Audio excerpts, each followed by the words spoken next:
परिवर्तन ही प्रकृति का नियम है। श्रावस्ती के जंगलों में एक अंगुलीमाल नाम का डाकू रहता था। वो बहुत ही क्रूर था और उसने 100 लोगों की उंगली काटने का प्रण कर लिया था और ये प्रण उन्होंने गुरु की आज्ञा पे किया था। अंगुलीमाल बनने से पहले उनका नाम अहिंसक था, जो कि गुरुकुल में पढ़ते थे और बहुत ही होशियार और होनहार छात्र थे।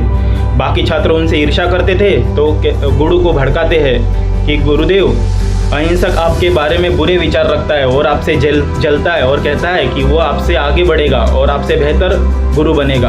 यह सब सुनकर गुरु को गुस्सा आया और उन्होंने अहिंसक को अपने पास बुलाया और कहा कि तुम्हें श्रावस्ती के जंगलों में जाके 100 लोगों की उंगली काट के मुझे गुरु दक्षिणा देनी है। यह सब सुनकर अहिंसक दुखी हुए, लेकिन गुरु की आज्ञा का पालन करते हुए जंगलों में चले गए। जंगलों में जाके उन्होंने एक तलवार उठाई और जो भी राहगीर वहाँ से आता उनकी वो उंगली काट देता या उन्हें मार देता। ऐसा करते करते उन्होंने 99 लोगों की हत्या कर दी और उनकी उंगली की माला पहन के अपने गले में पहन दी। उस रास्ते से या उस जंगलों से जाने वाला हर राहगीर डरता था कि अंगुलीमाल उन्हें मार देगा, तो उस रास्ते से कोई नहीं जाता था। एक बार तथागत गौतम बुद्ध उसी रास्ते से जा रहे थे तो लोग गौतम बुद्ध से कहते उधर मत जाइए, वहाँ अंगुलीमाल रहता है जिन्होंने 100 उंगलियाँ काटने का प्रण ले लिया है। तो गौतम बुद्ध मुस्कुराए और आगे बढ़ते गए। देखते हैं कि अंगुलीमाल के साथ उनका इंटरेक्शन हुआ तो अंगुलीमाल कहता है, रुक जाइए, मैं आपको मार दूंगा, आप चले जाइए। जैसे ही गौतम बुद्ध ने पीछे मुड़ के देखा, अंगुलीमाल पे उनका तेज गिरा और वो थोड़ा रुक गया। गौतम बुद्ध मुस्कुराए और बोले, क्या चाहते हो? मैं आपको मारना चाहता हूँ और आपकी उंगली काटना चाहता हूँ। तो गौतम बुद्ध कहते हैं, ठीक है, लेकिन उससे पहले मेरा एक काम करो। तो अंगुलीमाल कहता है, क्या?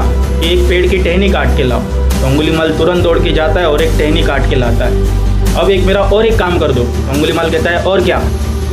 तो कहते हैं, गौतम बुद्ध ने उन्हें कहा कि ये जहाँ से काट के लाइए वहाँ जाके जोड़ आओ। तो अंगुलीमाल चौंक गया और उनसे कहता है, आप कितने बेवकूफ़ है कि जो टूट गया है वो दोबारा कैसे जुड़ सकता है? मैं भी आपको यही समझाना चाहता हूँ। गौतम बुद्ध ने बड़े शांत स्वभाव से उन्हें कहा, मैं भी आपको यही समझाना चाहता हूँ, जो एक बार तोड़ने पे जुड़ नहीं सकता उसे तोड़ना ही क्यों?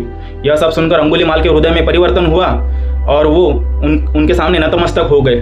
तो देखिए दोस्तों, इतने बड़े बुरे क्रूर डाकू को भी गौतम बुद्ध ने शांत स्वभाव से उनका हृदय परिवर्तन कर दिया और उन्हें आगे चल के संत बना दिया।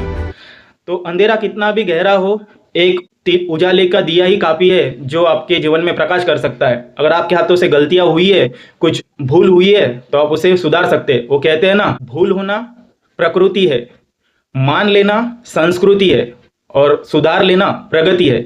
जिस तरीके से अंगुलीमाल को अपनी भूल का एहसास हुआ, उन्होंने तथागत बुद्ध से नतमस्तक होते हुए उनका शिष्य बनने की प्रतिज्ञा कर ली और आगे चल के वो समाज सेवक बन गए। तो इतनी 100 हत्याएं करने के बाद भी अगर एक अंगुलीमाल का हृदय परिवर्तन हो सकता है, आप और हम तो इंसान हैं, जरूर हमसे इतनी बड़ी गलतियां तो नहीं हुई है कि हम उसे सुधार नहीं सकते।